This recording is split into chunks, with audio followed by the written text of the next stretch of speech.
अनन्याश्चिन्तयन्तो मां ये जनाः पर्युपासते तेषां नित्याभियुक्तानां योगक्षेमं वहाम्यहम्. ज्ञानेश्वरीच्या 9व्या अध्यायाचं चिंतन आपण करत आहोत. 22व्या क्रमांकाचा हा श्लोक आहे. त्याचा अन्वय आणि अर्थ आपण पाहूया. ये जनाः अनन्याः मां चिंतयन्तः पर्युपासते तेषां नित्याभियुक्तानां योगक्षेमं अहम वहामि. त्याचा अर्थ असा होतो, ये जनाः अनन्याः, जे पुरुष एकनिष्ठ होऊन माम चिंतयन्तः, माझं चिंतन करत असतात. चिंतयन्तः पर्युपासते, माझं चिंतन करीत मला भजतात. जे पुरुष एकनिष्ठ होऊन माझं चिंतन करत असताना मला भजतात, त्या तेषां नित्याभियुक्तानां, त्या सतत माझ्या ठिकाणी युक्त असलेल्या त्या जनांचा योगक्षेम अहम वहामी, मी वाहतो. असा या श्लोकाचा काय आहे अर्थ आहे. जे लोक अनन्य चित्ताने काय करतात, माझं चिंतन करतात, मला भजतात, त्या सतत माझ्या ठिकाणी चित्ताने युक्त असलेल्या नित्याभियुक्तानां, अशा त्या भक्तांचा योगक्षेम अहम वहामी, मी वाहतो, मी चालवतो.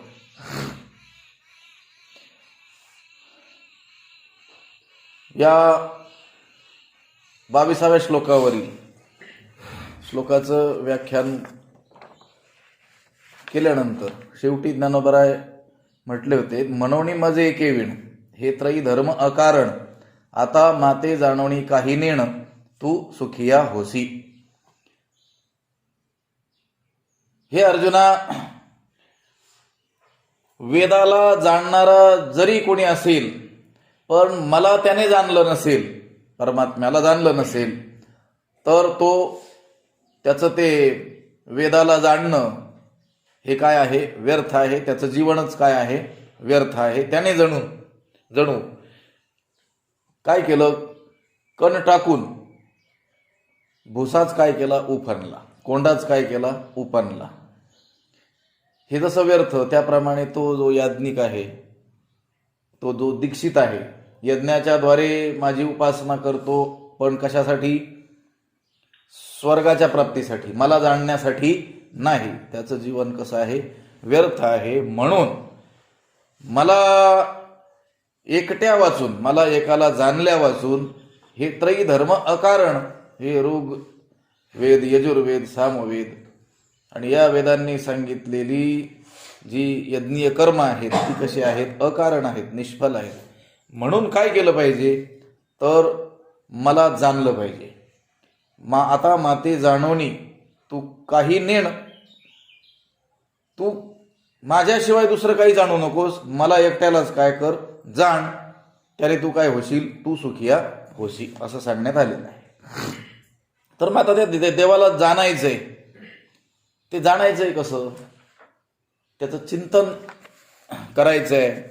ती चिंतनाची रीत कशी असली पाहिजे, तर त्यांनी सांगितलेलं आहे की ती चिंतनाची जी रीती आहे, त्याच्या भजनाची जी पद्धती आहे, ती कशी असली पाहिजे, अनन्य असली पाहिजे. एकनिष्ठतेनं ते देवाचं चिंतन केलं पाहिजे. आणि मग देवाचं जर तो भक्त एकनिष्ठतेने काय करील, चिंतन करील, देवाची पर्युपासते, त्याची काय करील, उपासना करील, तर त्या अखंड श्रद्धापूर्वक ज्याने त्या देवामध्ये चित्त लावलेलं आहे, नित्य अभियुक्त जो झालेला आहे, अशा भक्तांचा योगक्षेम भगवंत म्हणतात मी वाहतो. योगक्षेम काय करतो, मी चालवतो. गीतेमध्ये जे काही महत्वाचे श्लोक म्हणून मानले जातात त्यातील हा एक अत्यंत महत्वाचा असलेला काय आहे, हा श्लोक आहे. हे योगक्षेमम वहाम्यहम हे वचन त्या LIC वाल्यांनी घेतलेलं आहे. लक्ष त्यांच्या ठिकाणी योगक्षेमम वहाम्य, ते भगवंत म्हणतात मी योगक्षेम चालवतो. तुम्ही चालवता का सगळ्यांचं, काय त्या खात्यात पैसे भरले तरच तुम्ही काय करणार, आम्हाला देणार. लक्षात आलं. भगवंत म्हणतो तसं नाही. अनन्य चित्ताने माझी जर भक्ती केली तर त्या नित्य अभियुक्त असलेल्या त्या भक्तांचा योगक्षेम मी काय करतो, वाहतो, मी चालवतो. महत्वाचा असा असलेला काय आहे, हा श्लोक आहे. पण या श्लोकात जे काही रहस्य आहे ते जाणण्याकरिता काही गोष्टींचा विचार आपल्याला करावा लागणार आहे. 4-5 गोष्टी आहेत. त्यातील पहिली गोष्ट म्हणजे योगक्षेम या पदाचा काय अर्थ आहे. संत वाङ्मयामध्ये देखील योगक्षेम त्यांचे जाणे जड भारी, लक्षात आलं का, असं योगक्षेम शब्द अनेक ठिकाणी येतो. योगक्षेम शब्दाचा काय अर्थ आहे, नेमकं त्या पदाचा काय अर्थ आहे, ही एक गोष्ट आहे. दुसरी गोष्ट आहे, परमात्मा भक्ताचा योगक्षेम चालवतो असं या ठिकाणी म्हटलेलं आहे. म्हणजे इतरांचा योगक्षेम तो चालवत नसला पाहिजे. म्हणजे मी भक्तांचा योगक्षेम चालवतो, त्या तेषाम नित्य अभियुक्ताना, त्या नित्य माझ्याशी संलग्न असलेल्या त्या भक्तांचा मी योगक्षेम वाहतो असं म्हटलं. याचा अर्थ तो दुसऱ्याचा वाहत नसला पाहिजे. मग इतरांचा योगक्षेम कोण चालवतो, लक्षात आलं. इतरांचा योगक्षेम चाललेला दिसतो आहे, मग तो कोण चालवतो. हा जर भक्तांचा योगक्षेम चालवत असेल तर ही दुसरी गोष्ट आहे. तिसरी गोष्ट आहे, अनन्य म्हटलेलं आहे ना, अन्याश्रयाणाम त्यागो अनन्यता, दुसऱ्या आश्रयाचा त्याग करून एकालाच काय करणं, भजणं. लक्षात आलं का, त्याला अनन्य म्हटलेलं आहे. तर मग अनन्य भक्त कोणाला म्हणायचं नेमकं, लक्षात आलं का. ही तिसरी गोष्ट आहे. चौथी गोष्ट आहे, परमात्मा भक्तांचा योगक्षेम चालवतो असं म्हणण्यामध्ये त्याच्यावरती विषमतेचा काय येतो आहे, दोष येतो आहे. लक्षात आलं का. आणि कर्तृत्वाचा देखील काय येतो, दोष येतो. काहीतरी करतो ना तो, आणि परमात्मा स्वरूपाच्या ठिकाणी तर काही करणं नाही आहे. मग विषमतेचाही दोष येतो आणि कर्तृत्वाचाही काय येतो, दोष येतो. आणि 5वी गोष्ट आहे की योगक्षेम चालवतो असं जे भगवंत म्हणतात ते योगक्षेम चालवणं 2 प्रकारे असू शकतं. कसं, परमात्म्याच्या अपेक्षेनं होणारा योगक्षेम आणि दुसरा भक्ताच्या अपेक्षेनं होणारा योगक्षेम. तेव्हा या 2 योगक्षेमातील नेमका कोणता योगक्षेम या प्रस्तुत श्लोकामध्ये सांगितलेला आहे याचा आपल्याला काय करावं लागेल, विचार करावा लागणार आहे. त्यावेळेस या श्लोकातील जी रहस्य आहे ती काय होतील, स्पष्ट होतील. पहिली गोष्ट काय होती, योगक्षेम या पदाचा काय अर्थ आहे. तर याच्यात 2 शब्द आहेत, योग आणि क्षेम. लक्षात आलं का. व्यवहारामध्ये सामान्यतः योगक्षेम या शब्दाचा अर्थ चरितार्थ, निर्वाह, जेवण खाण, लक्षात आलं का, एवढंच केलं जातं. योगक्षेम, त्यांचा योगक्षेम चांगला चाललेला आहे, म्हणजे त्यांचं चरितार्थ चांगला चाललेला आहे. व्यवहार त्यांचा काय काय झालेला आहे, चांगला. निर्वाह त्यांचा चांगला होतोय बा, 4 पैसे मिळवतात, लेकरं बाळ त्यांचे काय सुखी, त्यांचा योगक्षेम चांगला चाललेला आहे. असं व्यवहारामध्ये योगक्षेम या पदाचा काय केला जातो, सर्वसाधारणपणे अर्थ केला जातो. एवढाच अर्थ आहे असं समजण्यात येतं. परंतु शास्त्रीय भाषेमध्ये योगक्षेम शब्दाचा अर्थ भिन्न आहे. त्याच्यात 2 शब्द आहेत, योग आणि क्षेम.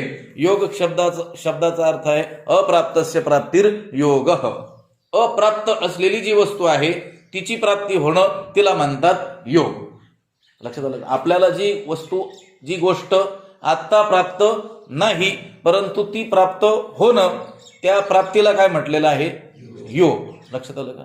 आपणही नाही का खूप दिवसाने भेटलेल्या माणसाला काय म्हणतो, आज योगायोग आहे. लक्षात आलं का. तिथं योग योग योग शब्द युजुर योगे या धातूपासून बनलेला आहे. 2-3 धातूपासून बनतो, पण त्याचा अर्थ होतो जोडणे. योग शब्दाचा अर्थ काय होतो, जोडणे. म्हणजे ज्या 2 गोष्टी भिन्न असतात, लक्षात आलं का, त्या काय होणं, एकत्र येणं. जसं अप्राप्त वस्तू आपल्यापासून दूर असते, जी आपल्याला आता प्राप्त नाही आहे, ती प्राप्त होणं म्हणजे तिच्याशी आपण जोडल्या जाणं, त्याला काय म्हणण्यात येतं, योग. योग शब्दाचा अर्थ आहे अप्राप्त वस्तूची प्राप्ती. अप्राप्तस्य प्राप्तीर योग. आणि क्षेम शब्दाचा अर्थ काय, प्राप्तस्य परिपालनम क्षेम. प्राप्त झालेल्या वस्तूचं परिपालन, त्याचं रक्षण, ती टिकून राहणं, त्याला काय म्हणायचं, क्षेम. कधी कधी योग होतो पण काय होत नाही, क्षेम होत नाही. कठीण योगा होणी क्षेम, होकलिया होतो श्रम, तुकाराम महाराजांनी सांगितलेलं आहे. योगापेक्षा देखील काय कठीण आहे, क्षेम कठीण आहे. गोष्ट प्राप्त होणं ही गोष्ट कठीणच आहे, परंतु प्रारब्धाने आपल्या पुरुषार्थाने आपल्याला अप्राप्त असलेली वस्तू देखील काय होऊ शकते, प्राप्त होऊ शकते. परंतु ती प्राप्त झालेली वस्तू आपल्याजवळ अखंडच राहील असं काही सांगता येत नाही. ती टिकून राहणं, ती आपल्याजवळ राहणं, त्याला काय म्हणतात, क्षेम. म्हणून कधी कधी योग होतो पण काय होत नाही, क्षेम होत नाही. लक्षात तुकाराम महाराजांनी उदाहरण दिलेलं आहे. कठीण योगा होणी क्षेम ओकलीय होतो श्रम. एखाद्याला एखादी मिष्टान्नाची आवड असल्यानंतर ते प्राप्त होणं त्याच्या दृष्टीनं कठीणच, परंतु एक दिवस काय झाला, योग आला, योग. लक्षात त्याने ते खाल्लं, त्याला काय झालं, त्या गोष्टीची काय झाली, प्राप्ती झाली. परंतु ते त्याला पचलं नाही, म्हणजे त्याचा काय झाला नाही, क्षेम झाला नाही, ओकला. आणि ओकल्यानंतर आणखीच काय झालं, त्याला श्रम झाला. लक्षात आलं का? म्हणजे योग आणि क्षेम. योग म्हणजे अप्राप्त वस्तूची प्राप्ती होणं, आणि ती प्राप्त झालेली वस्तू ती टिकून राहणं, त्याला काय म्हणतात, क्षेम. या दोन्ही गोष्टीला म्हणतात योगक्षेम. लक्षात आलं का? हा योगक्षेम शब्दाचा काय आहे, अर्थ आहे. योगक्षेमम वहाम्यहम, त्यातील योगक्षेम शब्दाचा हा अर्थ आहे की अप्राप्त वस्तूची प्राप्ती आणि ती प्राप्त झालेली वस्तू त्याजवळ राहणं, त्याला काय म्हणतात, प्राप्त वस्तूचं रक्षण होणं, त्याला म्हणतात क्षेम. असं योगक्षेम पदाचा काय आहे, अर्थ आहे. दुसरा प्रश्न काय आहे की परमात्मा भक्ताचा योगक्षेम चालवतो, यावरून इतरांचा योगक्षेम परमात्मा चालवत नाही असं दिसतं. तेव्हा मग इतरांचा योगक्षेम कोण चालवतो? लक्षात आलं. इथं तर म्हटलं भक्तांचा योगक्षेमम वहाम्यहम, मग इतरांचाही चाललेला आम्हाला दिसतो आहे, मग त्यांचा कोण चालवतो? परमात्म्याशिवाय दुसरी कोणी शक्ती आहे का ती योगक्षेम चालवते? तसं नाही आहे. परमात्मा जसा भक्तांचा योगक्षेम चालवतो तसाच इतरांचाही योगक्षेम काय करतो, तो चालवतो. लक्षात आलं का? जसं सज्जन माणसं, त्यांनाही भोजन प्राप्तच होत आहे. लक्षात आलं का? त्यांनाही या अन्न वस्त्र निवारा इत्यादी गोष्टी काय होत आहेत, प्राप्तच होत आहेत. तसंच दुर्जनांनाही काय होत आहे, काही प्रमाणात अधिक प्राप्त होत आहेत. लक्षात आलं कधी कधी. म्हणून त्यांचाही योगक्षेम चाललेला दिसतोय. मग त्यांचा योगक्षेम त्यांचाही योगक्षेम कोण चालवतो? परमात्मा चालवतो. भक्तांचा जसा योगक्षेम परमात्मा चालवतो तसा त्या इतरांचाही काय करतो, परमात्मा चालवतो. परंतु जो भक्त आहे त्याची समजूत अशी आहे की जे काही सर्व होत आहे ते कसं होतंय, परमात्म्याच्याच कृपेनं होत आहे, असं कोण म्हणताय, भक्त म्हणतो. लक्षात आलं का? असं समजतो.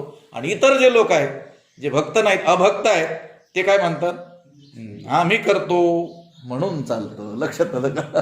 असं समजतात. ते देवाला मानत किंवा न मानत, त्यांच्याही योगक्षेमाला जबाबदार कोण आहे, भगवंतच आहे. त्यांचाही योगक्षेम कोण चालवतोय, देवच चालवतोय.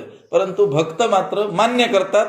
लक्षात आलं का? त्या देवाप्रती काय राहतात, कृतज्ञ राहतात. त्यांच्या मनाची ठाम समजूत असते की हे कोण करताय, सगळं परमात्माच करतोय. अन्नमान धन हे तो प्रारब्धानुसार, त्या कर्मानुसार स्वकर्म सूत्रे ग्रथितो ही लोक हा. आणि त्या कर्माचं रक्षण कोणी केलेलं आहे, परमात्म्याने. त्या दृष्टीनं आपला योगक्षेम कोण चालवतो आहे, भगवंतच चालवतोय. असं भक्तांची ठाम काय असते, समजूत असते. भक्त तर असं समजतात की परमात्म्याच्या सत्तेखेरीज वृक्षाचं पान देखील हलत नाही. वृक्षाची ही पान हले ज्याची सत्ता, राहिले अंता मग कोठे. मग इथं झाडाचं पान देखील भगवंताच्या सत्तेशिवाय हलत नसेल तर मग एवढं जे चालत आहे ते देवाच्या आज्ञेशिवाय, देवाच्या सत्तेशिवाय, देवाच्या सामर्थ्याशिवाय चालेल का? देवाच्या दयेशिवाय, कारुण्याशिवाय चालेल का?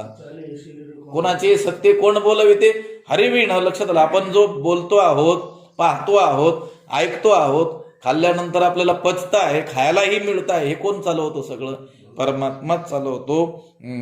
अशी कोणाची समजूत आहे, भक्तांची काय आहे, समजूत आहे. आणि जे असे समजत नाहीत त्यांचा देखील योगक्षेम कोण चालवतो, परमात्मा चालवतो. हे दुसऱ्या प्रश्नाचं काय आहे, उत्तर आहे. तिसरी गोष्ट होती की अनन्य भक्त कोणाला म्हणायचं. लक्षात आलं. अनन्य शब्दात मध्ये दोन पद आहेत, अन आणि अन्य. न अन्य, दुसरा नाही. अन्याश्रयाणाम त्यागो अनन्यता. नारदांनी भक्तिसूत्रामध्ये म्हटलेलं आहे की अन्य आश्रयांचा त्याग आणि एक धरीला चित्ती. लक्षात आलं का? केवळ त्या पांडुरंगाच्या आश्रयालाच जाणं, त्याला काय म्हणायचं, अनन्य. एक निष्ठ. पतिव्रते जैसा भ्रतार प्रमाण, आम्हा नारायण तैशा परी. त्या स्त्रीला मनी मानसी केवळ एकच प्रमाण असतो. कोण? पती. लक्षात आलं? तिचा पती हेच तिचं काय असतं? सारं सर्वस्व असतं, तिचं जीवन असतं, तिचा प्राण असतो. तसंच भक्तांना केवळ कोण आवडतो? परमात्माच आवडतो.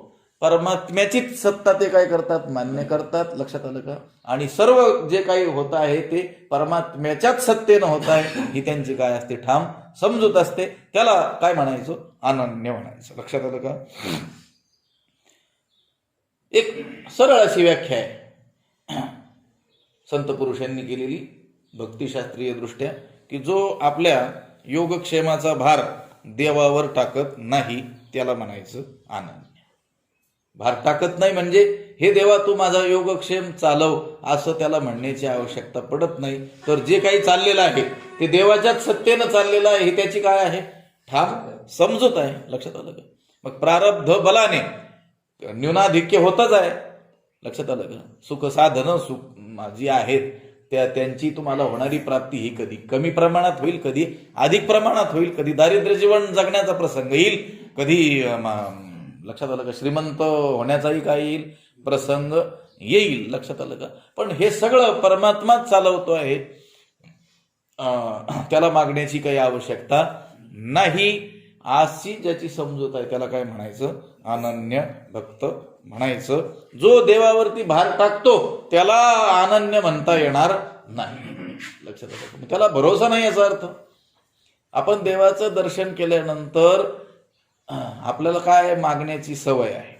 लक्षात आलं का? परंतु जसं सत्संगात मनुष्य येईल त्याची हृदयाची त्याची बुद्धीची कक्षा काय होईल? रुंदावत जाईल, विस्तीर्णता त्याला प्राप्त होत जाईल. तसं त्याला लक्षात येईल की देवाला हे काही मागायचं नसतं. तो काय करत असतो? जाणून सगळं देत असतो. मग मागण्याच्या ज्या रीती पूर्वी आपल्या अज्ञानपणात होत्या त्या बदलत चालतात ज्यावेळेस आपण भक्ती मार्गामध्ये पुढं पुढं जातो. लक्षात आलं का? संतांच्या सानिध्यात राहून केलेली जी उपासना आहे, केलेली जी भक्ती आहे, ती भक्ती केल्यानंतर आपल्या हृदयाची बुद्धीची कक्षा काय होते? रुंदावते. लक्षात आलं का? आपली बुद्धीची पातळी काय होते? उंचावते, वाढते. आता आपल्याला लक्षात येतं की हे जे जगत आहे, जे नाशवान असलेलं जगत आहे, त्यातील काही देवाला काही मागायचं नाही आहे. लक्षात आलं का? आणि जे काही अन्न वस्त्र निवारा जगण्यासाठी आवश्यक असणाऱ्या गोष्टी आहेत ते तो देणारच आहे. ते तो काय आपल्याला मारणार नाही आहे. लक्षात आलं का? मग त्याला हे मागण्याची गरज नाही. मग काय मागायचं? तर आपल्या श्रेयस काम म्हणजे आपल्या कल्याण कशात आहे हेच त्याला काय करायचं आहे? मागायचं. लक्षात आलं का? संतांनी देखील अनेक ठिकाणी मागण्या केलेल्या आपल्याला आढळून येतात. ते त्या भूमिका लक्षात घेऊन त्यांनी केलेल्या काय आहेत? मागण्या आहेत. त्यांना मागण्याची काय आवश्यकता नव्हती. उलट देव माग माग म्हणत असलं तरी ते काय करत होते? मागत नव्हते. लक्षात आलं? मागण्याची असं पाहे मुखाकडे चिंतिल्या रोकडे मनोरथ. उलट मोठ्या आशेनं देव त्या भक्तांकडे पाहतो की काहीतरी माग म्हणून. लक्षात आलं का? आपण सामान्य देवाकडं मोठ्या आशेने जातो आणि देवाकडे पाहतो. लक्षात आलं की त्याला सांगतो आपलं गारहाण. आणि तो भगवंत काय करतोय? त्या भक्तांकडं मोठ्या आशेनं पाहतोय, हा काहीतरी आता काय करील? मागेल म्हणून ते मागत नाहीत. लक्षात आलं का? पण ज्या काही मागण्या केलेले आपल्याला त्यांचे वचनं आढळून येतात ते आपल्या काय करून भूमिका लक्षात घेऊन साधकाच्या जसं जसं उंचावत तो साधक जातो आहे त्या भूमिका लक्षात घेऊन केलेल्या काय आहेत? त्या मागण्या आहेत. पण मागण्याची आवश्यकताच नाही आहे या स्थितीपर्यंत जर तो आला तर त्याला म्हणायचं अनन्य. लक्षात आलं? माझं कल्याण कर. कल्याण म्हणजे पारलौकिक कल्याण कर. हेही देवाला मागण्याची गरज नाही. कारण त्याला ते कळतंय ना. तुम्ही ज्या अर्थी मागतात त्या अर्थी अजून तुमच्या हे लक्षात आलेलं नाही की त्याला बुद्धी आहे काहीतरी म्हणून. लक्षात आलं? त्याला कळतंय. लक्षात आलं का? तुम्हा कळू येते अंतर. लक्षात आलं? त्यांना न सांगता काय होत आहे? कळून येत आहे. तुमच्या तो अंतरंगातच असल्यामुळं त्याला ते सगळ्या गोष्टी लक्षात येत आहेत. पण अंतरंगात सुद्धा विचार येऊ नये की देवाने माझं काय करावं? कल्याण करावं. कारण तो करणारच आहे देवाकडे गेल्यानंतर. या स्थितीपर्यंत जर तो भक्त गेला तर त्याला काय म्हणायचं? अनन्य म्हणायचं. लक्षात आलं? प्रत्यक्ष मुखाने मागत तर नाहीच, पण मागण्याचा मनामध्ये विचार देखील त्याला स्पर्श केलेला नाही. तो काय आहे? अनन्य आहे. संतांच्या जीवनामध्ये जर आपण विचार केला तर 18 विश्व दारिद्र्य असताना देखील त्यांनी देवाकडं काहीही मागितलेलं नाही. लक्षात आलं का? उलट त्या देवाच्याच आज्ञेनं म्हणा, छत्रपती शिवाजी महाराजांनी नजरांना त्यांना पाठवलेला असताना देखील त्यांनी काय केलेलं आहे, परत केलेला आहे. काल विषय झाला होता आपला याच्यामध्ये चिरंजीव पद म्हणून जो लघुकाय अत्यंत छोटासा ग्रंथ जो एकनाथ महाराजांनी लिहिलेला आहे, की जो साधक आहे, परमार्थ मार्गी जो आहे, मुमुक्षू जो आहे, जिज्ञासू, त्याने त्या ग्रंथाचा अवश्य अभ्यास करावा, तो कंठस्थच करावा, जसं हरिपाठ आपल्या कंठस्थ असतो. लक्षात आलं का? आणि आपण त्याची नेहमी आवर्तनं करत राहतो. तो परमार्थ मार्गाने चालणाऱ्या साधकांना नेहमी धोक्याची सूचना देणारा तो काय आहे, ग्रंथ आहे. लक्षात आलं का? नजर हटी दुर्घटना घटी. लक्षात आलं का? जसं हे वेगाने जाणारी जी लोक आहेत वाहनं घेऊन, त्यांना नेहमी सावध करण्यासाठी ठिकठिकाणी काय लिहिलेले असतात, मोठे बोर्ड लिहिलेले असतात. लक्षात आलं का? की घरी तुमची कोणीतरी वाट पाहत आहे, 100च्या स्पीडनी गाडी दामटू नका. लक्षात आलं का? हळू चालवा. लक्षात आलं का? तसं परमार्थ मार्गाने निघालेल्या साधकासाठी सूचना देणारा तो काय आहे, ग्रंथ आहे. त्या ग्रंथामध्ये अनेक गोष्टींचा विचार त्यांनी मांडलेला आहे. त्यातील मला आत्ता सांगण्याची जी गोष्ट आहे ती अशी, की तो साधक त्या भगवंताकडे तर काही मागणार नाहीच, भगवंताची भक्ती काही लौकिक प्राप्त होण्यासाठी तर करणार नाहीच, पण प्रारब्ध प्राप्त होता देख, पण प्रारब्ध बळाने आपल्याला ती गोष्ट प्राप्त होते आहे हे पाहूनही तिथूनही निघून जातो तो. गोष्ट लक्षात घ्या. नाथ महाराजांचे शब्द काय, तो आपण होऊन याचना करणारच नाही, त्यासाठी तर भक्ती कधी करणारच नाही, पाकिटासाठी कीर्तन करणारच नाही, पण आपोआप त्यांनी आणून दिलं तरी तिथून पटकन निघून जाईल. लक्षात आलं का? आता काय सांगायचं आणखी खाली येऊन. लक्षात आलं का? त्याला म्हणायचं अनन्य. लक्षात आलं का? संत महात्म्यांच्या शब्दामध्ये जे महापुरुष होऊन गेले आणि साधारण भाषेत ज्यांनी आपल्याला कळण्यासाठी काही या शब्दांच्या ज्या व्याख्या केलेल्या आहेत अत्यंत व्यावहारिक भाषेमध्ये, व्यावहारिक पातळीवरती, त्याला म्हणायचं अनन्य. हा काय आहे, अनन्य शब्दाचा काय आहे अर्थ आहे. खरंच संतांनी आपल्याला जे सांगून ठेवलेलं आहे ते आपलं शिक्षण म्हणूनच त्यांनी सांगितलेलं आहे. तुझं वाचून काही व्हावे ऐसे नको माझ्या जीवे. मागायचे तरी काय देवाकडे हेच म्हणायचं, काय तुझं वाचून काही व्हावे, हे देवा माझ्या मनात तुझ्याशिवाय दुसरं काही प्राप्त व्हावं असं जर आलं तर ऐसे नको माझ्या जीवे, माझ्या जीवे ऐसे नको, माझ्या अंतःकरणात ही गोष्ट येऊ देऊ नको. काय येऊ देऊ नको? की कदाचित मी तुझ्याकडं तुझ्याशिवाय दुसरं काहीतरी मागेल तर ते माझ्या मनात येऊ देऊ नको. मुखाला नाही म्हटलेलं आहे, अगोदर मुखाला म्हटलेलं आहे काही ठिकाणी, क्रम लक्ष माझ्या मुखावाटे नयो हे वचन असं ते म्हणतील. पण आता काय म्हणतात, माझ्या जीवे अंतःकरणात देखील ही गोष्ट येऊ नये की मी तुझ्या वाचून दुसरी काहीतरी काय करील, अपेक्षा करील. हे मागायचं असतं देवा. आता हे मागायचं असतं हेही आपल्याला ठाऊक नाहीये. लक्षात आलं? आपल्याला काय मागायचं असतं हे देवाला ठाऊक नाहीये. काय मागतील काही सांगताच येत नाही. हे यांना अनन्य म्हणता येणार नाही. लक्षात आलं का? त्या स्थितीपर्यंत जर आपण गेलो तरच काय होऊ, अनन्य म्हणून घेण्यास योग्य होऊ. तुकोबाराय म्हणतात, तुका म्हणे करी फकीराचे परी रात्रंदिवस हरी येईल वाचे. हरीला भगवंताला काय म्हणतात, मला काय कर, फकीर कर, फकीरासारखं कर. लक्षात आलं का? म्हणजे एकदम काय करून टाक, सगळ्या गोष्टींपासून बाजूला करून टाक. या गोष्टी माझ्यापासून तू काय कर, हिरावून घे. लक्षात आलं का? त्याने होईल काय, रात्रंदिवस हरी येईल वाचे. रात्रंदिन मला तुझं चिंतन करायला काय होईल, वेळ मिळेल. आपण नाही म्हणत का चला कीर्तनाला, लोक म्हणतात वेळच नाही. तुकाराम महाराज म्हटले, त्या लोकांसारखी दशा माझी होऊ नये म्हणून अगोदरच तू हे माझं काय कर, हडप करून टाक. हे जमीन जुमला नाव लौकिक कुठं माझं चित्त गुंतून राहिलं नाही पाहिजे. लक्षात आलं का? कारण भगवंताचं नावच त्यावेळेस मुखाला येईल ज्यावेळेस तुमच्या कुठेही चित्ताशी नसावे बंधन. तुमच्या चित्ताला कुठेही बंधन राहणार नाही, कारण ही सर्व काय आहेत, बंधन आहेत. बघा, संतांचं आणि आपलं पूर्ण काय आहे, लक्षात आलं का? विरोधी पक्षात आहेत आपल्या. लक्षात आलं का?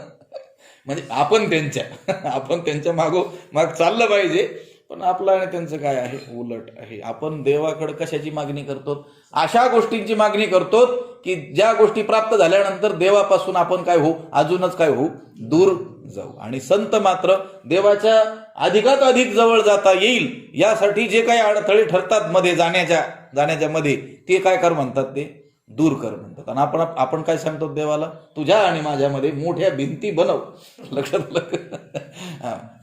ही जी स्थिती आहे संत पुरुषांची, तिला काय म्हणायचं, अनन्य म्हणायचं. लक्षात आलं का? हा अनन्य शब्दाचा काय आहे अर्थ आहे किंवा त्याचा तो भाव आहे. बरं, चौथी गोष्ट होती की परमात्मा भक्तांचा योगक्षेम चालवतो असं जर म्हटलं तर त्याच्यावर विषमतेचा काय येतो आहे, दोष येतो आहे. लक्षात आलं का? भक्तांचा चालवतो, यांचा चालवत नाही, ही काय झाली, विषमता. आणि एक गोष्ट काय झालं, कर्तृत्व. कारण तो काहीतरी करतो आहे ना, भगवंताच्या स्वरूपामध्ये तर काय आहे, काही करणं नाही आहे. लक्षात आलं का? या अनन्य पदावर आणखी काही खूप बोलण्यासारखं आहे, पण आपला आता आज आपल्याला वेळ 7:40ला पाठ आपल्याला संपवायचा आहे. लक्षात आलं का? भागवतामध्ये अनेक गोष्टींचं असं वर्णन केलेलं आहे. भक्तांचे काही उद्गारही त्या ठिकाणी आलेले आहेत की ते भगवंताकडं काय मागतात. लक्षात आलं का? काय याचना ते करतात याची वर्णन आलेले आढळून येतात. आपल्याला हा जो चौथा प्रश्न आपण उपस्थित केला की भक्तांचाच योगक्षेम जर भगवंत चालवत असेल तर त्यावरती विषमतेचा दोष येतो आणि कर्तृत्वाचा काय येतो, दोष येतो. परंतु गोष्ट अशी आहे, भगवंत हा काही विषमता करणारा नाही आहे. तो काय करतो आहे, तो सर्व प्राणी मात्रांच्या ठिकाणी कसा आहे, सारखाच आहे. समोहम सर्व भूतेषु न मे द्वेषोस्ति न प्रिय. मी कोणाचा द्वेषही करत नाही आणि कोणी मला काय नाही आहे. मग तुम्ही पहिल्यापासून पाठाला असलं पाहिजे ना. लक्षात मध्येच कसं काय, हा दोष आहे, तुमचा दोष आहे. आणि आता असं असूनही मी तुम्हाला सांगणं हा माझा दोष आहे. लक्षात, परमात्मा हा सर्व प्राणी मात्रांच्या ठिकाणी काय आहे, सारखा आहे. समोहम सर्व भूतेषु न मे द्वेषोस्ति न प्रिय. मी सर्वांमध्ये काय आहे, सम आहे. मी कोणाचा द्वेषही करत नाही आणि कोणी मला प्रियही नाही आहे. लक्षात आलं का? सगळ्यांमध्ये तो काय आहे, सारखा आहे. मग विषमतेचा दोष येण्याचं कारण काय, हे बघा. परमात्म्याची जी कृपा आहे त्या कृपेचे आपल्याला दोन स्थूल असे प्रकार करता येतील, सामान्य कृपा आणि विशेष कृपा. भगवंताची कृपा करतो त्याचे आपल्याला साधारणतः दोन भागामध्ये वर्गीकरण करता येईल. कसं, सामान्य कृपा आणि कोणती कृपा, विशेष कृपा. सर्व प्राणी मात्रांचा योगक्षेम भगवंतच चालवतोय, पण हे सामान्य कृपेनं. लक्षात आलं का? भगवंताची सामान्य कृपा सर्वांवरतीच आहे, सगळ्यांचाच योगक्षेम तो चालवतोच आहे. त्या प्राण्याने त्या भगवंताला जाणा नका जाणू, माझा योगक्षेम देव चालवतोय असं माना नका मानू, देव आहे की नाही जगात हेही माना नका मानू, पण तरी देखील सर्व प्राणी मात्रांचा योगक्षेम कोण चालवतोय, परमात्माच चालवतोय. ही भगवंताची काय झाली आहे, सामान्य कृपा आहे. पण गोष्ट काय आहे, एखाद्या गुरुशी एकनिष्ठ होऊन शिष्य ज्यावेळेस सेवा करतो, तद्विधी प्रणिपातेन परिप्रश्नेन सेवया उपदेक्षन्ति ते ज्ञानिनस तत्वदर्शिनः. आणि ते गुरु त्याला काय करतात, विद्यादान करत असतात. अनन्य झाल्यानंतर विद्यादान करतात. त्याप्रमाणे जे भक्त त्या परमात्म्याशी अनन्य होतात आणि त्यांना परमात्मा काय करतो, आत्मविषयक काय करतो, बुद्धी देतो आणि आपल्याशी काय करतो, समरस करून घेतो. याला म्हणतात भगवंताची विशेष कृपा. लक्षात आलं का? जसं पाऊस आहे, मेघ नाही पाहत हागंदारी आणि शेत. मेघ वर्षाव करायला लागला की हागंदारी आहे का, सुपीक अशी जमीन आहे का, खडक आहे का, समुद्र आहे, काहीच पाहत नाही. सर्वत्र काय करतो, समान वर्षाव करतो. पण आपल्याला दैवे पिके भूमी, पण भूमी जी पिकते ती तिच्या दैवाने. ती जर सुपीक असेल, लक्षात आलं का, सुपीक असूनही ती काय म्हणून वहिवाट मध्ये याच्यात आलेले असेल, ते सतत करणारा असेल, तर त्या भूमीमध्ये काय होतं, चांगलं पीक येतं. आणि ही खडकाळ जमीन असेल, खडकी जायचे वर्षली, खडकावर वर्षाव झाला की ते कसं होतंय, व्यर्थ जात आहे. पण पाऊस पडला की नाही सगळीकडं. तसं त्या मला वाटतंय भवभूतींचा एक वचन आहे, त्यांनी सांगितलेलं आहे की सद्गुरू अथवा संत पुरुष महात्मे ज्यांना आपण म्हणतो ते अत्यंत दयाळू असतात. त्यांचा अवतार तुम्हा धराया, कारण उद्धरावे जन जड जीव. जड जीवांचा उद्धार करण्यासाठीच त्यांच्या अवताराचं काय आहे, प्रयोजन आहे. त्यांना या ठिकाणी येण्याला दुसरं काही कारण, इथे उपकारासाठी आले घरजा, केवळ उपकार करण्यासाठी ते इथं आलेले आहे. आणि ते सर्वांना समदृष्टीनं काय करतात, पंडिताहा समदर्शिना, सगळ्यांना सारख्या रीतीनं ते पाहतात. पण तरी देखील त्यांच्याकडून ज्ञानाचा लाभ होऊन मोक्षापर्यंत जाणारे सर्वच आहेत का? पण सर्वांचा उद्धार व्हावा अशी तर त्यांची तीव्र तळमळच आहे. लक्षात आलं का? आणि सर्वांचाही उद्धार करण्याला ते काय आहेत, समर्थ आहेत. ते असं म्हणतील का, तुम्ही 20 लोक आलात, मी उद्धार करण्याला समर्थ आहे, पण मी 15च लिमिट आहे, मी 15 लोकांचा ह्या जन्मात उद्धार करू शकतो, तुम्ही 5 जण पाठीमागं जा, असं होईल का कधी? उलट त्यांनी बोलावून घेतले, यारे यारे लहान थोर असं म्हटले, कोणी या, अधिकारी या, अनधिकारी या, स्त्रिया या, पुरुष या, बालक या, भलते नारी नर, कोणी या. लक्षात आलं का? चिंता करणे न लगे, विचार करणे देखील न लगे, पण गेले पाहिजेत ना. लक्षात आलं का? गेले तर होईल ना काहीतरी. यारे यारे म्हटलेत ना ते. त्याच्याही पुढं पाऊल टाकलं की देव घ्या कोणी. त्यांना माहित होतं नाही यायची ही ऊसाची रानं आहे तिकडं, खूप काम आहेत त्यांना. 2000 टन, 1500 टन, 500 टन जातो लोकांचा ऊस. त्यामुळं एवढी कामं असल्यामुळं कशाची येतात, म्हणून मग घरोघर जाऊया, देव घ्या कोणी. पण तरी देखील लोक काय म्हटले, देव न लगे. आता कसं काय उद्धार होईल? लक्षात आलं? मग त्यांच्यामध्ये विषमता आली का? ते तर समज आहे, त्यांच्यावर सगळ्यावर सारखं प्रेम आहे, पण ही सामान्य कृपा आहे. लक्षात आलं का? आणि विशेष कृपा, जो तद्विधी प्रणिपाते, त्यांच्या सानिध्यात जाईल, त्यांना जाणेल, त्यांना प्रश्न करील. तुकोबारायांनी केलं तसं, काय मी उद्धार पाहावे. कोणता प्रश्न करील? हा, मी माझा उद्धार होईल का नाही. दुसरेच प्रश्न करून त्यांना बेजार करायचं नाही. लक्षात आलं का? काय मी उद्धार पाहावेन, काय कृपा करील, ऐसे तुम्ही सांगा संतजन, करा समाधान. कारण तेच तुमच्या चित्ताचं समाधान करू शकतात, आणि तेच तुमच्या ही जी प्रश्न आहेत त्याची काय करू शकतात, उत्तरं देऊ शकतात. हरीची कृपा तुमच्यावर होईल का नाही होईल, कधी होईल, कशी होईल, हे कोण सांगू शकतं? संत. पण त्यांना विचारलं आणि तिथं बसले, बैसता संतांचे संगती, पडून राहीन तये. लक्षात, त्यांच्यावर विशेष कृपा. लक्षात आलं का? तसं योगक्षेम परमात्मा सर्वांचाच चालवतोय. सामान्य कृपा ही परमात्म्याची सर्वांवरतीच आहे. आपण कथा कीर्तनकारांकडून नेहमी ऐकलेल्या आहेत की नाही? त्या मुंगीलाही साखरेचा दाना खाऊ घातल्यानंतरच भगवंत काय झाले होते, प्रसाद त्यांनी ग्रहण केला होता. लक्षात आलं का? उपवाशी काही मरू देत नाही आहे. लक्षात आलं का? खाऊन मरतात लोक. उपवासी काही मरत नाही, आत्महत्या करून मरतात. लक्षात आलं? व्यसनांनी मरतात, अपघाताने मरतात, दुसऱ्या रोगराईनं मरतात. लक्षात आलं? उपवासी कशाला कोण मरत आहे? अशी गोष्ट आहे. सामान्य कृपेनं सर्वांचाच योगक्षेम चाललेला आहे. लक्षात आलं का?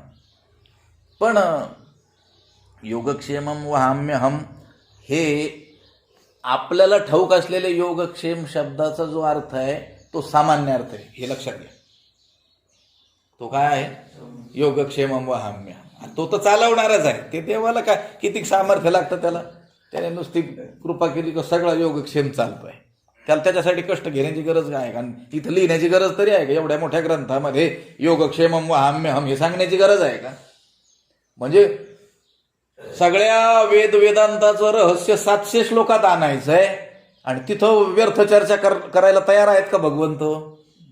लक्षात आलं का? मग इथं आलाय तो शब्द, ते पद, त्याचा अर्थ आहे, त्याच्या मागे मोठं काय आहे? रहस्य आहे. योगक्षेम आपण काय समजतो आहोत, त्याचा स्थूल अर्थ काय होतो आणि त्याचा सूक्ष्म अर्थ काय होतो, हेही लक्षात घेतलं पाहिजे. लक्षात आलं का? मग अशी बोललो, योग म्हणजे अप्राप्तस्य प्राप्तीर योग. आणि प्राप्तस्य परिपालनम क्षेमः, जी गोष्ट प्राप्त नाही त्याची प्राप्ती होणं त्याला योग म्हणतात, आणि प्राप्त झालेल्या वस्तूचं रक्षण होणं त्याला काय म्हणतात, क्षेम म्हणतात. आणि तर भगवंत म्हणतो योगक्षेमम वहाम्यहम. तर मी आता ती विशेष कृपा सांगत असताना भगवंताची जो अनन्य निष्ठेनं काय करतो आहे, प्रेमपूर्वक त्याची सेवा करतोय. तेषाम सतत युक्तानाम भजताम प्रीतीपूर्वकम ददामी बुद्धी योगम तम येन मामुपयांती ते. ही झाली विशेष कृपा. लक्षात आलं का? ती त्याच्याकडून आहे ना. तो प्रीतीपूर्वक अखंड भगवंताचं जर त्याने काय केलं, भजन केलं, तर भगवंत म्हणतो मी त्याला देतो, काय देतो, बुद्धियोगम, ज्ञान देतो.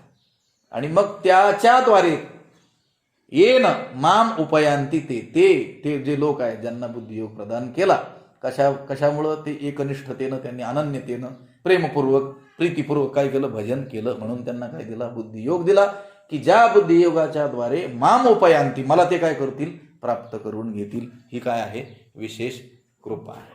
लक्षात आलं का? सामान्य कृपेनं तर सर्वच जगत आहे.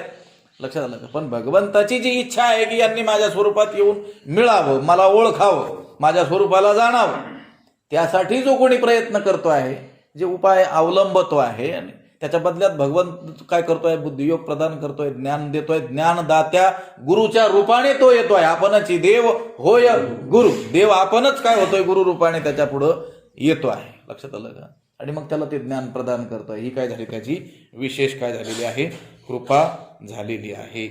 आणि जी पाचवी गोष्ट होती की योगक्षेम दोन प्रकारचा असू शकतो. एक परमात्म्याच्या अपेक्षेनं होणारा योगक्षेम आणि भक्तांच्या अपेक्षेनं होणारा योगक्षेम. लक्षात आलं का? परमात्म्याच्या अपेक्षेनं होणारा योगक्षेम तर सर्वांचाच चाललेला आढळून येतोय. लक्षात आलं का? भक्तांच्या अपेक्षेनं होणारा जो योगक्षेम आहे, त्या योगक्षेमाचं वहन मी करतो आहे, याचं वर्णन या ठिकाणी केलेलं आहे. जो अनन्य भक्त आहे, आपण विचार पाहून आलो की तो परमात्म्याजवळ योगक्षेमाची काय करत नाही आहे, याचना करत नाही, आणि काळजीही तो करत नाही आहे. आता मला याच्यावरती काही तुम्हाला उदाहरणं सांगायची होती. थोडासा वेळ आहे, बघू एखादं उदाहरण. एका राजाकडे एक पंडित आला, आणि तो जो राजा होता त्याला गीतेचं अध्ययन, गीता ग्रंथाच्या अध्ययनामध्ये रुची होती. आणि तो वेगवेगळ्या पंडितांना वेगवेगळ्या श्लोकांचे काय करायचा, अर्थ विचारायचा. आणि त्याला पटलं, त्याच्या बुद्धीला, की ह्याला अर्थ कळालेला आहे, तर मग त्याची तो योग्य बोळवण करायचं, योग्य सन्मान त्याला हे करायचा. तर एक खूप अध्ययन ज्याने केलेलं आहे, अशी ज्याची ख्याती आहे, असा पंडित त्याच्या दरबारात आल्यानंतर त्या राजाने मुद्दाम हा श्लोक त्याला विचारला होता. या अनन्याश्चिंतयन्तो माम ये जना पर्युपासते तेषाम नित्याभियुक्तानाम योगक्षेमम वहाम्यहम. या श्लोकाचा अर्थ मला सांगा म्हणे. मग त्याने सांगितलं, 1 तास अस्खलित व्याख्यान केलं, पण तो राजा म्हटला तुम्हाला याचा अर्थ व्यवस्थित कळालेला नाही. त्याला अपमान वाटला की मी एवढा अध्ययन केलेला असूनही राजा म्हणतोय तुम्हाला अर्थ कळालेला नाही. कदाचित ह्या राजाने खूप लोकांचं ऐकलेलं आहे, आणि आजचं माझं व्याख्यान याला रुचणारं झालेलं नसावं, म्हणून त्याने 8 दिवसाची मुदत मागून घेतली. पुन्हा 8 दिवस जाऊन काय केला, अभ्यास केला, सगळ्या टिप्पण्या सगळ्या पाहिल्या. पुन्हा 8 दिवसांनी पुन्हा 1 तासभर काय केलं, याच्यावर अस्खलित व्याख्यान केलं. तरी राजा म्हटलं तुम्हाला याचा अर्थ कळालेला नाही. पुन्हा 4 दिवस मुदत मागून घेतली, मोठ्या मोठ्या पंडितांच्या भेटी घेतल्या, त्याच्यावर चर्चा केली. पुन्हा येऊन काय केलं, प्रवचन व्याख्यान त्याच्यावरती केलं. राजाने सांगितलं तुम्हाला अर्थ कळालेला नाही. तो वैतागून घरी आला, आणि घरी येऊन मोठा चिंताग्रस्त होऊन तो बसला. लक्षात आलं का? त्याने सांगितलं आपण तर काहीच सांगायचं ठेवलेलं नाही. या श्लोकावर जेवढं काही आपण मोठमोठ्या लोकांकडून ऐकलं होतं, मोठमोठ्या ग्रंथात वर्णन केलेलं आहे, ते सर्व सांगितलं, पण तरी देखील हा राजा म्हणतो तुम्हाला अर्थच कळालेला नाही. तो चिंताग्रस्त बसलेला असताना त्याच्या मुलीनं पाहिलं, आणि त्या मुलीनं विचारलं की का आपण ही चिंता करत आहात. तर त्याने सांगितलं की असं असं झालंय. तो राजा म्हणतो या श्लोकाचा अर्थच तुम्हाला कळालेला नाही. मग त्या मुलीनं विचारलं तुम्ही त्या राजाकडं जे गेले होतात सुरुवातीला गेला होतात, आणि त्याने तुम्हाला या श्लोकाचा अर्थ विचारला आणि तुम्ही त्याला अर्थ तो सांगितला, त्यावेळेस तुमच्या मनामध्ये काय भावना होती? तो म्हणे काय भावना होती म्हणे, ही आता तू तू तू काय आलेली आहे, लग्नाला आलेली आहेस आणि माझ्याकडे तर काही धन नाही आहे, म्हणून माझ्या व्याख्यानावरती प्रसन्न होऊन राजा मला काहीतरी द्रव्य देईल म्हणून मी तिथं गेलो होतो, कारण अनेक पंडितांना त्यांनी द्रव्यदान केलेलं आहे आणि मी तर या सर्व पंडितात विद्वान आहे म्हणून गेलो होतो. मग त्याने त्या मुलीने सांगितलं इथं तर चुकले म्हणे, तुम्हाला खरंच अर्थ कळालेला नाही आहे. आणि मग त्याच्यात ती गोष्ट लक्षात आली आणि तो आनंदित झाला, पण राजाकडे गेलाच नाही. त्या मुलीने सांगितलं आता तुम्ही जाण्याची गरज नाही. 2-4 दिवस झाले, त्याची ती मुदत संपली होती, 4 दिवसांनी येतो म्हटलं होता परत व्याख्यान करायला. लक्षात आलं का? तो पंडित आलेला नाही हे पाहून राजाने निरोप त्याला पाठवला. निरोप पाठवल्यानंतर त्याने सांगितलं मला राजाकडे येण्याची आवश्यकता नाही, काही श्लोक आहेत ते त्यांनी पाठवले होते, मला तुझ्याकडे येण्याची काय गरज आहे म्हणून. लक्षात आलं का? मला त्याचा अर्थ कळाला. मग राजा तो त्याच्याकडे स्वतः आला आणि म्हणे तुला आता या श्लोकाचा अर्थ कळाला. योगक्षेमम वहाम्यहम, भगवंत म्हणतो मी त्याचा योगक्षेम वाहतो. मग जर भगवंताला ती काळजी असेल तर मला तुझ्याकडे येण्याची गरजच नव्हती. त्यावेळेस मला ह्या श्लोकाचा जो अर्थ कळाला होता तो अक्षरांचा अर्थ कळाला होता. लक्षात आलं? त्याच्या पदापदाचं व्याख्यान मी तुझ्या पुढे केलं होतं, याचा काय अर्थ त्याचा काय अर्थ. परंतु खरा जो ह्या श्लोकाचा अर्थ आहे, काय अर्थ आहे खरा अर्थ? की भक्ताने काळजी करायचं काही कारण नाही, सर्व कोण चालवतो? परमात्मा चालवतो. हा या श्लोकाचा काय आहे अर्थ आहे. आणि हा सांगण्यासाठीचा अर्थ नाही आहे, तो जाणण्यासाठीचा अर्थ आहे. लक्षात त्याने स्वतः काय करायचं आहे, कोणत्या गोष्टीचा, पती लक्ष्मीचा जाणत असेल, त्याने कोणत्याही गोष्टीचा काय करायचा नाही, खेद करायचा नाही, विचार करायचा नाही, चिंता करायची नाही. भगवंत सगळं काही जाणतो आहे. हा या श्लोकाचा काय आहे अर्थ आहे. राजा म्हणे तुला खरोखर आता या श्लोकाचा काय कळाला म्हणे, आणि त्याला त्याने ते द्रव्यदान केलं.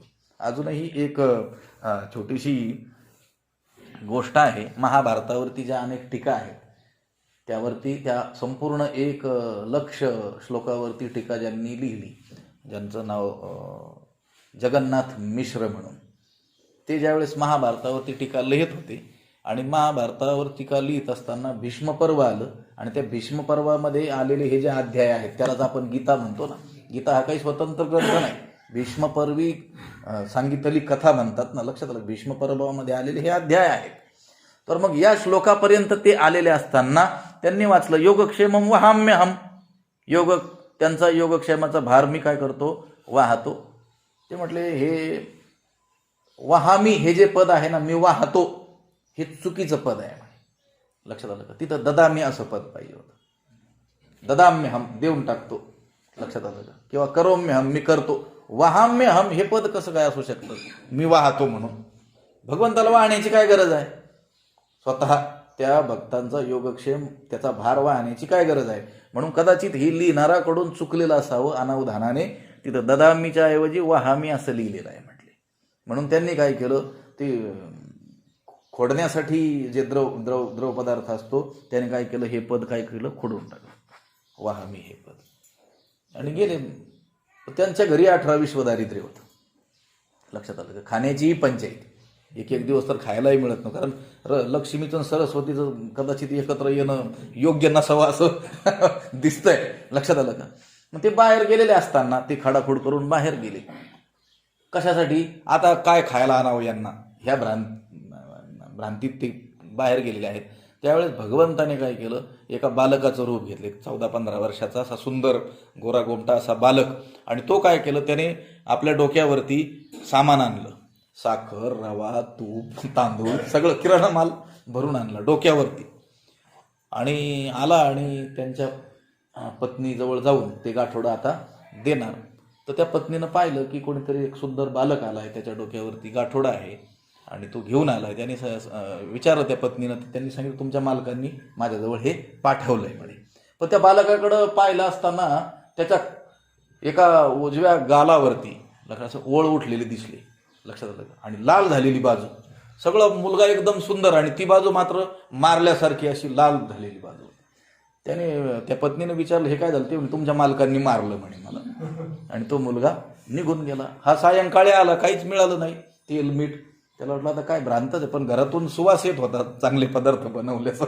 लक्षात आलं आपलंच घर आहे की काय असं त्याला वाटलं, चुकल्यासारखं झालं. परंतु तो घरात गेला आणि मग त्या पत्नीला विचारलं की कसं काय शिजवलं अन्न, कसं काय बनवलं. त्यांनी सांगितलं तुम्ही तर पाठवलं होतं त्या मुलाला.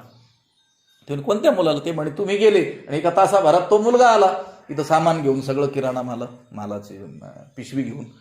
परंतु तुम्ही फार निर्दयी आहात. त्या छोट्याशा त्या बालकाला एवढं मोठं ओझं दिलं आणि त्याला मारलं देखील म्हणे. ते म्हणे मी मुलगा पाठवला नाही, मारलं देखील नाही. पण ते मोठे विद्वान होते, त्यांनी जाऊन विचार केला आणि त्या पत्नीनं सांगितलं होतं त्याच्या उजव्या गालावरती अशी लाल ओळ उठलेली होती.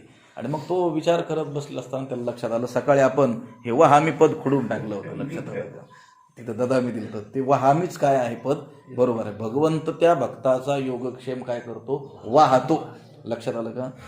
अनन्यास चिंतयन्तो माम ये जनाः पर्युपासते तेषां नित्याभियुक्तानां योगक्षेमम वहाम्यहम. या श्लोकाचा धावता अर्थ आपण पाहिलेला आहे. त्यावरती ज्ञानोबाराय काही ओव्यामध्ये भाष्य करणार आहेत, त्याचा विचार उद्या करू. पुंडलिक वरदा हरी विठ्ठल श्री ज्ञानदेव तुकाराम.